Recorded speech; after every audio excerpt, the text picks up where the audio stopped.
Bonjour à tous. On va commencer cette journée du programme Mer et changement climatique sur le rôle des organisations internationales. Alors, je vais commencer par tous vous remercier d'abord nos intervenants d'avoir fait le déplacement jusqu'à Lyon pour cette manifestation.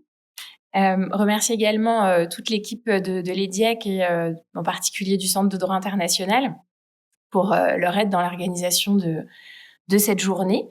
Notamment les doctorants et les jeunes docteurs du CDI qui participent à cette journée et qui ont aidé à son organisation. Et puis également, je suis ravie de voir ici notre stagiaire de l'an dernier, Charline Poli, qui était étudiante en Master 2 l'année dernière et qui est à l'origine en fait de la construction de ce programme et de l'organisation scientifique de la journée. Donc merci Charline. Et c'est vraiment agréable que vous soyez là aujourd'hui. Et puis, avant qu'il s'en aille, je voulais remercier Yacine, Élise pour l'organisation pratique de la journée, puisque c'est toujours impossible en fait d'organiser quoi que ce soit sans vous deux. Donc merci beaucoup pour votre investissement au sein de l'équipe. Cette fois-ci, j'ai réussi à te remercier avant que tu ne passes la porte. Donc, je suis ravie.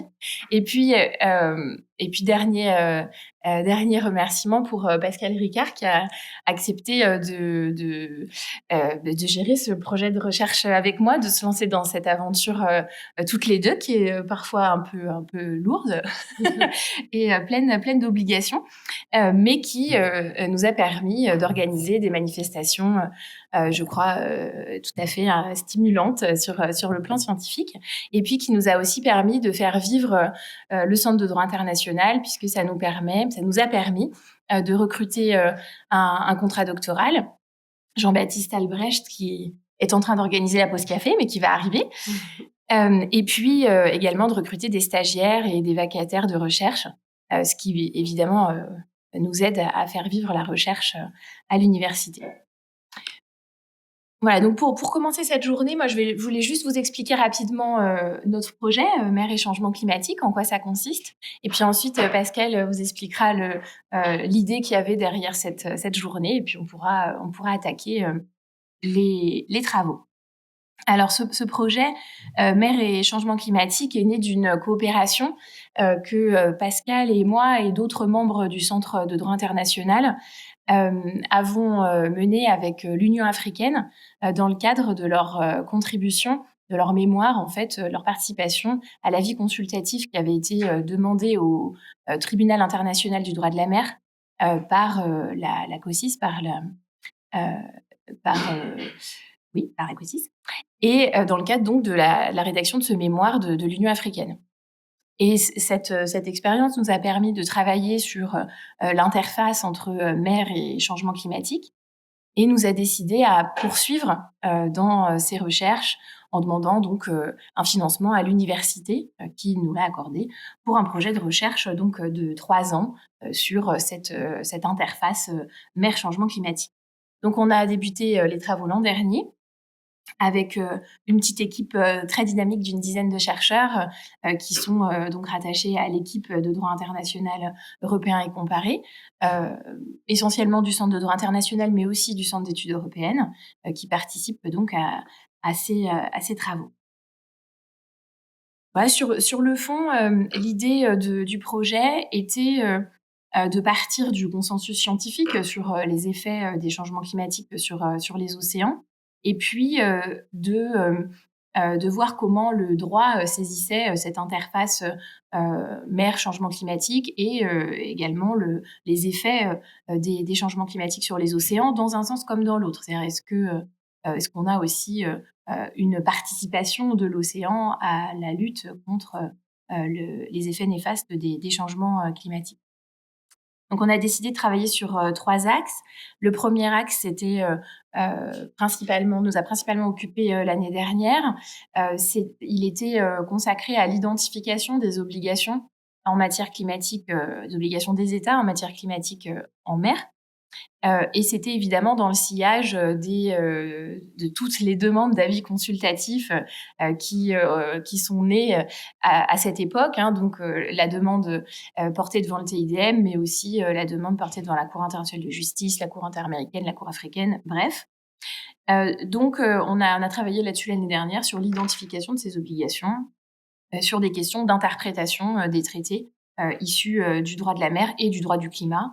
Donc comment on pouvait réconcilier tout ça. Et puis, le deuxième axe qui a aussi trait à tous ces développements jurisprudentiels était, enfin est, d'essayer de voir comment toute cette architecture s'articule, aussi bien aussi bien l'architecture jurisprudentielle, c'est-à-dire la politique jurisprudentielle des États, des organisations internationales, et bien ce dont on va parler aujourd'hui, les institutions elles-mêmes et comment les organisations internationales s'emparent de cette question.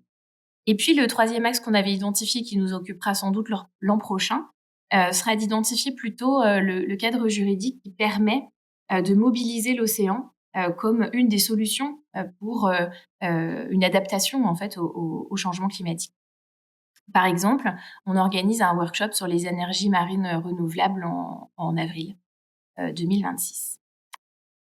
Voilà, pour finir, peut-être, juste pour vous annoncer, que la dernière publication, du projet est sortie en octobre, que ça consiste en un numéro spécial, de, la revue, de l'association Ascomar, qui est donc le Yearbook, on the Law of the Sea. Et donc la parution d'octobre, reprend, un dossier, qui est une publication du projet. Merci beaucoup. Je ne vais pas renouveler tous les remerciements, mais malgré tout, je tiens à vous remercier vraiment pour votre présence, à la fois les intervenants à cette journée, mais aussi donc les personnes qui sont venues assister à ces discussions, et puis à Chiara également, et à toute l'équipe de l'EDIEC et du CDI. Donc un grand merci vraiment.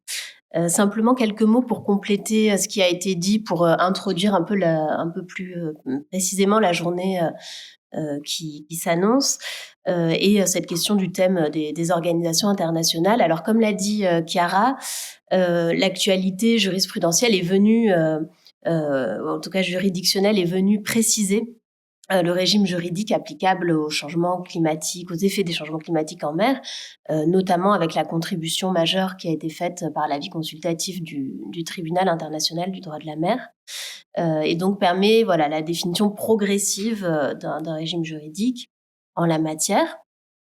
En ce qui concerne les organisations internationales, on s'est rendu compte que la transversalité des changements climatiques venait un petit peu questionner l'architecture fondée sur une spécialisation thématique des organisations internationales qui composent le tissu institutionnel international. Donc, l'ONU, par exemple, joue un rôle central et aborde la question des effets des changements climatiques en mer de manière transversale avec sa résolution omnibus sur les océans et le droit de la mer depuis de nombreuses années. Mais la plupart des organisations internationales compétentes, sinon, ont une compétence qui est plutôt sectorielle, spécialisée. Et les autres acteurs, d'ailleurs, qui interviennent, comme les ONG ou d'autres institutions hybrides, dont l'UICN, jouent un rôle très ciblé en la matière, mais ne possèdent pas les mêmes pouvoirs, les mêmes possibilités que les organisations internationales. Donc, dans ce contexte, il nous a paru intéressant d'étudier comment les institutions internationales, aux compétences spécialisées, sectorielles, abordent une question aussi transversale, globale et complexe que celle des interactions entre changement climatique et océan. Et s'intéresser au rôle des organisations internationales en matière de changement climatique en lien avec l'océan invite également à se demander, donc dans un premier temps, et c'est ce qu'on va faire avec la première intervention, si la catégorie organisation internationale est bien adaptée pour traiter de manière satisfaisante cette question des changements climatiques et des effets qui en découlent sur l'océan.